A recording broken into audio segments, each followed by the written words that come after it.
Now, you're probably thinking, once you clicked on this video, what's he going on about? This is Borussia Dortmund we're talking about, a team that are known for shooting themselves in the foot many a time. But let me explain.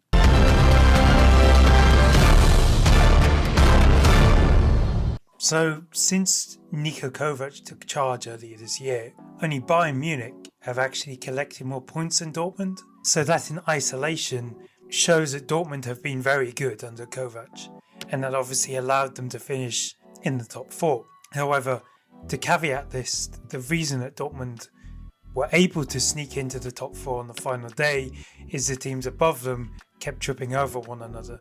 Freiburg, Leipzig, even Frankfurt at a point looked like they could slip out of it, and so that allowed them to sneak in on the final day. But it's not just statistics as well. Dortmund have passed the eye test. In games where they would usually fall apart, they have managed to show that there is some sort of mental fortitude there, something that they haven't shown in the past. So if you forget the first leg against Barcelona, in the second leg there was a moment where you and I both thought Dortmund could potentially mount an unlikely comeback here and turn the tie around. I think it was after Julian Brandt had scored a disallowed goal.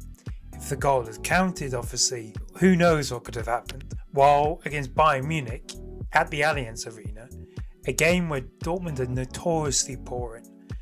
Until last season, they hadn't won in, I think, over 7 years in Munich. So despite doing the most Dortmund thing possible and allowing Bayern to score twice in quick succession, thus throwing away their 1-0 lead, they did show a mentality to come back and rescue a draw. If I remember correctly, there was a point in the game right at the death where they could have potentially won as well. On top of this, they also have a strong core at their disposal. Obviously with Ciro Guirassy, they have one of the best strikers in the league, and in his first season he finished with 38 goals in all competitions and even finished as the top goal scorer in the Champions League. Karim Adeyemi has found a new lease of life under Kovac. Schlotterbeck, although he'll miss the beginning of the season with his injury, does still remain a key or the most important player in Dortmund's defence. Then there's obviously the new signing of Joe Bellingham, who will add versatility and dynamism to a midfield that has been lacking in both of those things for quite a while. So it's clear that under Kovac, Dortmund have a different mentality and they seem to be working harder. They come across as more of a unit, especially compared to under previous head coaches, whether that's Edin Terzic, Yuri Sahin, Marco Rose or Lucien Favre. However, obviously this is Dortmund we're talking about, and this is a team that threw away the title back in 2023 when all they needed to do was beat mid-table Mainz. Nothing to play for Mainz, but they didn't, and they allowed Bayern to come back in and win the 11th title in a row. And this is a Dortmund team, as we all know, have the never the bridesmaid, always the bride, eternal second.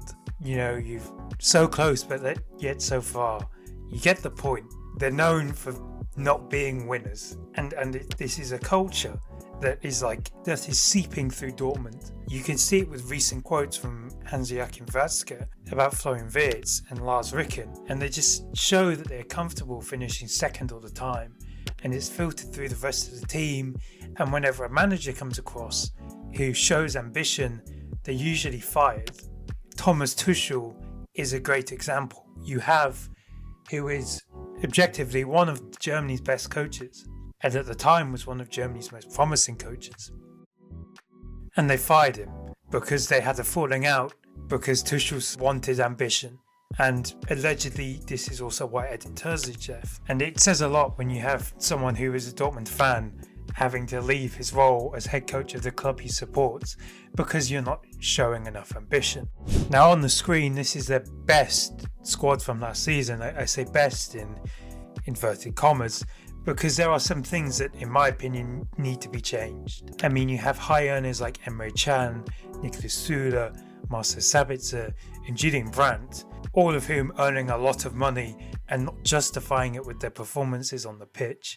I'm of the idea, to be fair, that the likes of Can, Süle and Brandt could still be good if they drop down a level in terms of Bundesliga teams.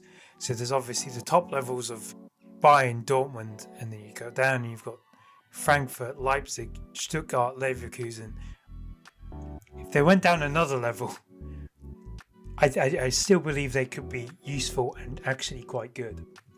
I mean, look at Nadim Amiri, for example. He dropped down to Mainz and had a great season last year. Another high earner is Sebastian Haller. Obviously, there's rumours at the moment that Dortmund may sign Fabio Silva as a backup to Ciro Guirassy, but I think Haller could be a good backup option for Guirassy. I mean, under Niko Kovac at Frankfurt, Haller managed to begin flourishing into the player that made West Ham spend 50 million on him. And we can't forget that in his first season at Dortmund, despite suffering from cancer in the first half, he performed very well in the second half of the season and was one of the reasons why Dortmund were able to mount the second half challenge against Bayern, which presented them with the opportunity to win the title.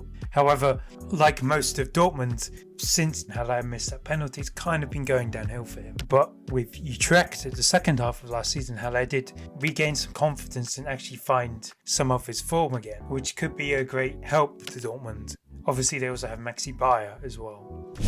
On the squad, where do they actually need improving? I say left back. They've improved at left back already with Daniel Svensson, but when it comes to Rami Bensebaini, he's not good enough at left back or as a left-sided centre back. Obviously, Bensebaini is a stopgap until Schlotterbeck comes back, but I think an improvement can be made to find someone who can play there, who is better than Bensebaini, which isn't that hard, because so far since he's joined Dortmund on a free transfer from Borussia Mönchengladbach, he's significantly underwhelmed. They could do with an actual defensive midfielder. I know they've said they wouldn't sign one, but there is a lack of a good quality one. Obviously they have Pascal Gross, but he's aging and you don't want to rely on him all the time.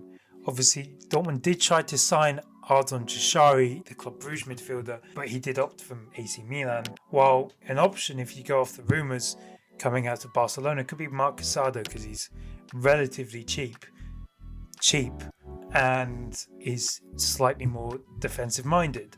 While at central attacking midfield, they could do with a replacement for Julian Brandt. Bellingham can play there and has played there in the past, but as I mentioned, Pascal Gross is aging, so Bellingham's future could be replacing Gross. So you need a more... Obviously, Dortmund tried to sign Ryan Cherki. They tried repeatedly but failed, and he ultimately ended up going to Manchester City. Cherki would have potentially been the perfect solution for this position, and Dortmund could also potentially deal with a winger. Obviously, Julian Duranville would be the prime candidate for this, but he's too injury prone, which is his problem, that he's never been able to get going. Do I think Dortmund will miss Jamie Gittins? Not really, no. Because Gittins was good when Dortmund were bad at the beginning of last season, but significantly dropped off in his form in the second half of last season when Kovac took over. So I think the fact that Dortmund came away with 60 million for him is very good business by them. And obviously when it comes to their rivals, this isn't a one-horse race. There are rivals that Dortmund have to compete with. Bayern are admittedly not really any better than last season. They have Luis Diaz and Jonathan Tah, who are the main senior signings, but are either upgrades on their current set of players. Leverkusen are obviously worse off than last season, and we're all still kind of wondering what's the drop-off going to be considering the exodus of players. And then obviously other teams like Leipzig, they remain an unknown quantity because of the complete changes they've went over the summer, while Frankfurt and Stuttgart are also mysteries because Frankfurt overperformed last season while Stuttgart underperformed last season. And so this season you should really see a return to the norm here. So back to the original point of, can Dortmund win the title?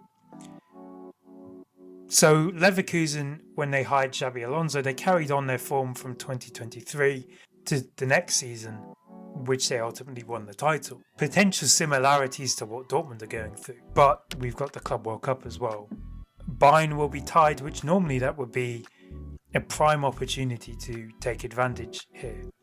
While Bayern are lacking with Jamal Musiala out injured and most likely suffering from fatigue, you'll think, okay, Dortmund should take advantage of it, but Dortmund also went to the Club World Cup. So later on in the season, they could also suffer from fatigue. So Dortmund are probably better equipped now to challenge for the title than they have been previously. But whether they can maintain sharpness and fitness for the whole season is a completely different question. I think Dortmund are now, after 2 seasons of a big drop-off, I think Dortmund are now in a position where they should be back in the top 2.